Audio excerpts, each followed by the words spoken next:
నమస్కారం అండి. ఇంటి కిచెన్‌కి స్వాగతం. ఈరోజు ఇంటి కిచెన్‌లో చేపల పులుసు తయారు చేసుకుందాం. చేపల పులుసు తయారీకి కావలసిన పదార్థాలు: చేప ముక్కలు, ఉల్లిపాయలు, టమాటో, పచ్చిమిర్చి, కొత్తిమీర, కరివేపాకు, సాల్ట్, కారం, ధనియాలు, జీలకర్ర పొడి, ఆయిల్, పసుపు, అల్లం వెల్లుల్లి పేస్ట్, జీలకర్ర, ధనియాలు, చింతపండు, మెంతులు. ముందుగా మనం ఒక బౌల్ తీసుకుని అందులో చేప ముక్కలు, ఒక స్పూను అల్లం వెల్లుల్లి పేస్టు, అర స్పూన్ పసుపు, ఒక స్పూను ఉప్పు, 2 స్పూన్ల కారం వేసి బాగా కలపాలి.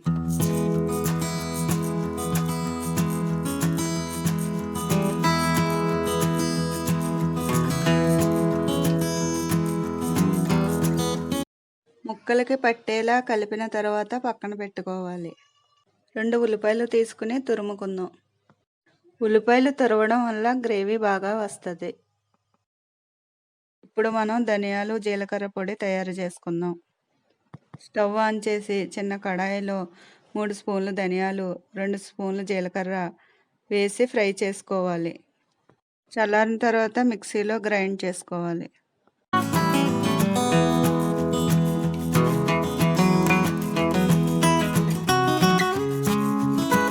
స్టవ్ ఆన్ చేసి కడాయిలో 3 స్పూన్లు నూనె వేసుకోవాలి.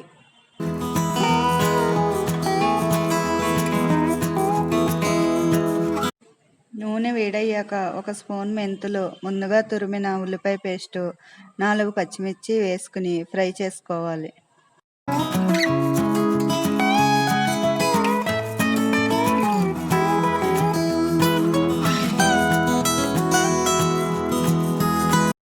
ఇప్పుడు కరివేపాకు కూడా వేసి ఉల్లిపాయ ముక్కలు గోల్డెన్ బ్రౌన్ కలర్ వచ్చే వరకు ఫ్రై చేసుకోవాలి.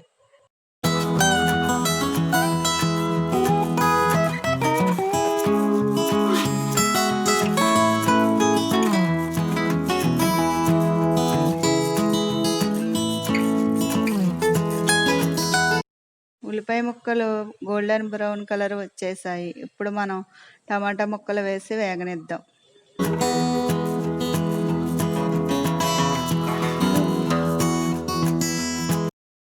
టమాటా ముక్కలు వేగిన తర్వాత మసాలా పెట్టి ఉంచిన చేప ముక్కలు వేసి మగ్గనివ్వాలి.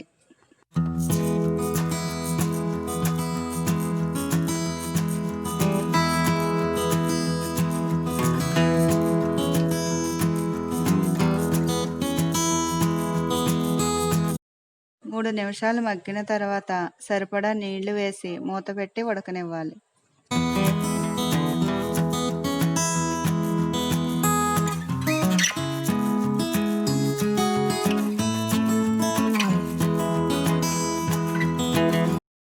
రెండు మూడు నిమిషాల తర్వాత మూత తీసి 1 కప్పు చింతపండు పులుసు వేసి కలిపి దగ్గర పడే వరకు ఉడికించుకోవాలి.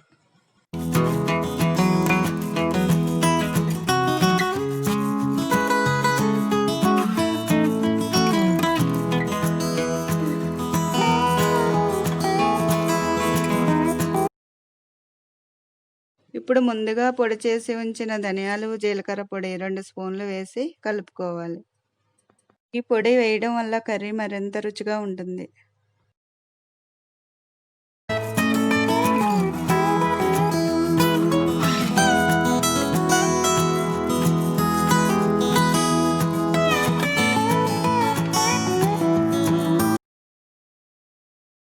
ఇప్పుడు ఒకసారి ఉప్పు చూసుకుని అవసరమైతే తగినంత వేసుకోవాలి.